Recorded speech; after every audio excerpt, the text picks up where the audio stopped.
Ok, alors là, on va voir le procédé d'orthogonalisation de Gram-Schmidt et certaines choses qu'il implique jusqu'à l'inégalité d'Adamard et en passant par ce qu'on appelle la décomposition QR. Donc regardez, on est dans Rn et on part d'une famille libre, hein, à d éléments, bon, d est inférieur à n pour l'instant, et on va en construire une famille orthogonale qui va être unique selon certaines conditions, c'est-à-dire de s'écrire de façon triangulaire en fonction des BI. Mais on ne va pas disserter sur l'unicité ici. Voilà comment on va commencer. B1 dièse, c'est B1. Voilà.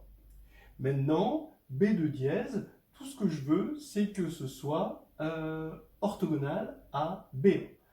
Et que ce soit sous la forme B2 plus quelque chose. En fait, je vais mettre moins, mu1, 2, B1, d'accord, dièse, de sorte à ce qu'on ait à la fin une écriture qui va être triangulaire supérieure comme ça. Et je me rends vite compte que si je mets moins mu1, 2, il faut que je prenne pour mu1, 2, pour que ce soit orthogonal, B dièse B2 sur B1 dièse B1 dièse. Vous voyez bien que faut faire attention, ici, on divise, donc il ne faut pas diviser par 0. Ouais, on ne divise pas par 0 parce que ça c'est non nul. Pourquoi ça c'est non nul? Parce qu'on a une forme euclidienne et que ici, oui, j'ai pas dit que ça c'était la forme euclidienne canonique sur Rn. Mais bref, B1 dièse, B1 dièse, c'est non nul parce que B1 dièse est non nul, parce que B1 dièse c'est B1 et que B1 est non nul parce que ça c'est une partie libre de Rn. Voilà, etc. Donc après on va mettre B3 dièse et jusqu'à BK dièse où on va prendre BK, donc ça c'est imposé, et ensuite on va prendre des coefficients dans les dièses qui ont été définis précédemment. Et on va avoir ici des coefficients. Et ce qu'on va imposer, c'est que je veux par exemple que BK dièse et BK moins 1 dièse soient orthogonaux. Comme BK moins 1 dièse par récurrence est orthogonal aux autres, ça va faire tout disparaître quand je vais écrire BK dièse BK moins 1 dièse. Ça va disparaître. Et ici, je vais avoir que moins que mu k moins 1 k, ça va être égal à bk moins 1 dièse bk divisé par bk moins 1 dièse au carré, comme ceci. Donc en général, on a le mu j ici, d'accord.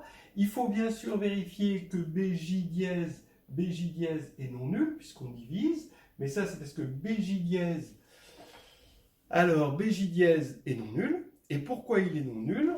Parce qu'il a été défini par récurrence comme une combinaison linéaire d'une partie libre, et c'est cette forme triangulaire qui prouve que cette combinaison linéaire est forcément non nulle. Voilà. Donc c'est une récurrence que l'on fait, mais en tout cas c'est quelque chose ici à faire un petit peu soigneusement. D'accord. Globalement, ça utilise le fait que le déterminant d'une matrice avec des 1 comme ça sur la diagonale triangulaire est non nul, et donc ça va transformer une partie libre en une partie libre. Voilà.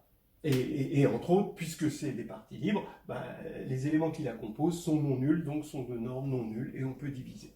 Ça, c'était une petite partie délicate sur laquelle il fallait insister dans le problème. Alors maintenant, deuxième chose, donc voilà pour Gram-Schmidt, on va jusqu'à D, comme ça, d'accord, on est passé par K, mais on va jusqu'à D, Et on va construire maintenant une nouvelle base, pas une base, non, pardon, une nouvelle famille qui va être bien sûr libre, toujours, mais surtout une famille orthogonale. Voilà. Alors, comment on écrit, comment on traduit en termes de matrice? Alors ça, c'est important, d'accord? Je prends pour B la matrice, alors attention, c'est une matrice qui possède n lignes et d colonnes, avec d plus petit que n, donc c'est une matrice un peu comme ceci. Comment je vais écrire que c'est une combinaison linéaire des B dièses? Oui, parce que en fait, j'ai mis les B dièses comme combinaison linéaire de B, mais maintenant, je peux passer de l'autre côté, hein, et les BI sont combinaisons linéaires des B dièses, avec des plus, cette fois-ci, hein, c'est pour ça que j'ai mis des moins, avec des plus, et en fait, comme j'écris les BI ici en colonne, B dièse c'est la matrice des BI dièse en colonne, comme c'est en colonne, une combinaison linéaire ici des B dièse, ça va s'écrire en multipliant à droite par cette matrice-là. Pensez-y, si on avait multiplié à gauche, alors on aurait une interprétation en ligne. Voilà.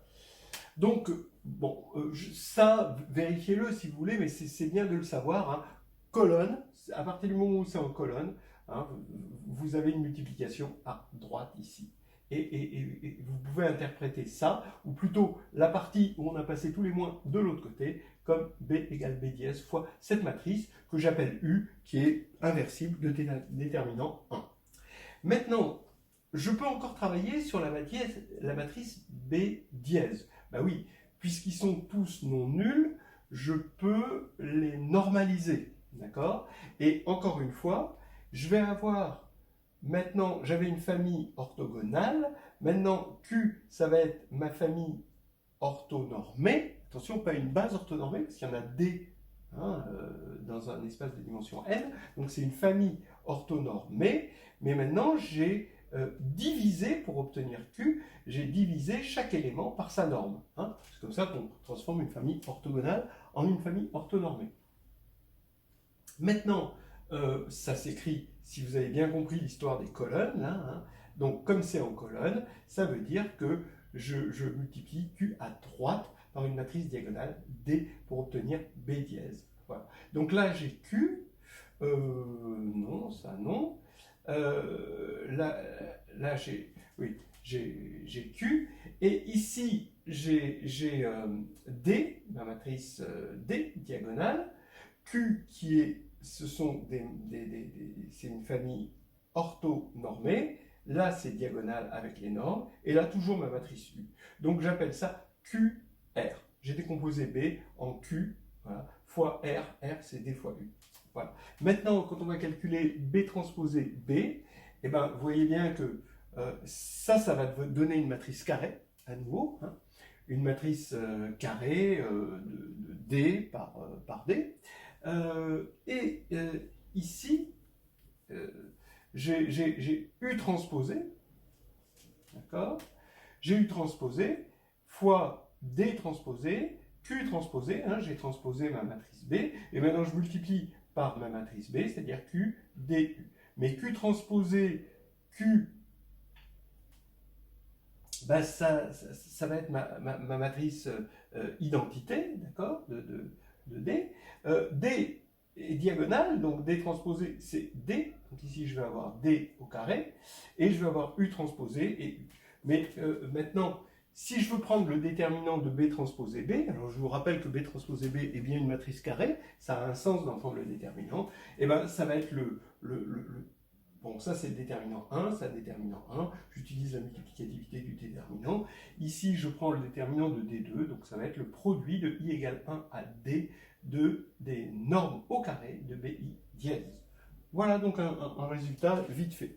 Maintenant, on peut en déduire l'inégalité d'Adamard. Si n égale D, alors vous voyez que tout à l'heure, on ne pouvait pas prendre le déterminant de B, ni le déterminant de B transposé, parce que c'était des matrices pas carrées, a priori. Maintenant, si n égale D, alors ces deux matrices sont des matrices carrées. Je prends le déterminant de B transposé, déterminant de B, ça fait déterminant de B au carré. Et donc, c'est la racine carrée. Déterminant de B, c'est la racine carrée de ça. Et donc, c'est pi de i égale 1, cette fois-ci à n, de norme de BI dièse. Voilà. Et qui est inférieur à pi de i égale 1 à n de norme de BI. Ben oui, bien sûr, parce que quand vous avez passé tout ça de l'autre côté, vous avez B1, norme de B1, c'est norme de B1 dièse. Norme de B2 au carré, d'accord? Comme c'est une norme euclidienne, vous appliquez Pythagore, hein. Donc c'est norme de B2 dièse au carré, plus quelque chose ici, cette norme-là.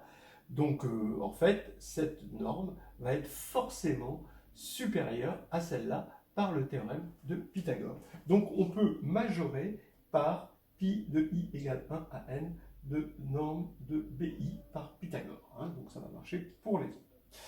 Voilà, je voulais vous donner un petit exemple en n égale 2, d'accord? Pour voir ce que c'est que cette inégalité, qui est l'inégalité d'Adamard. D'abord, le cas d'égalité est simple. Quand est-ce qu'on a l'égalité? Ben, si tous les muis sont nuls. D'accord? Vous voyez, à cause de Pythagore. Tous les muis sont nuls. C'est-à-dire, finalement, si la base B au départ, qui est libre, était déjà orthogonale. D'accord? Voilà. Donc ça, c'est le cas d'égalité d'Adamard. Entre parenthèses, hein,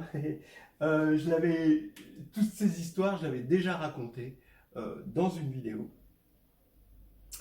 sur le confinement. Et donc, qu'est-ce qu'on dit, hein? On dit, et voilà. Merci, comme ça.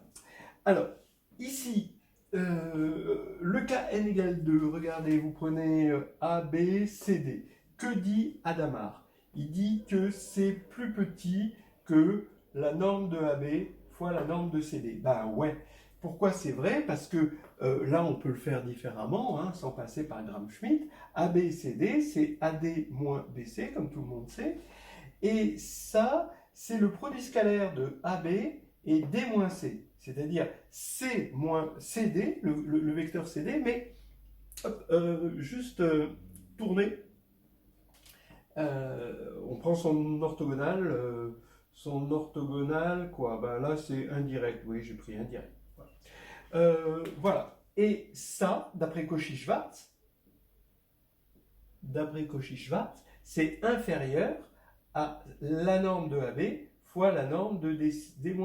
Mais la norme de D-C, c'est aussi la norme de CD. Hein, voilà. Donc, vous voyez qu'en fait, on peut le montrer que le cas n égale 2, c'est juste un Cauchy-Schwarz orthogonalisé, une espèce de co-Cauchy-Schwarz, hein, si vous voulez. Okay.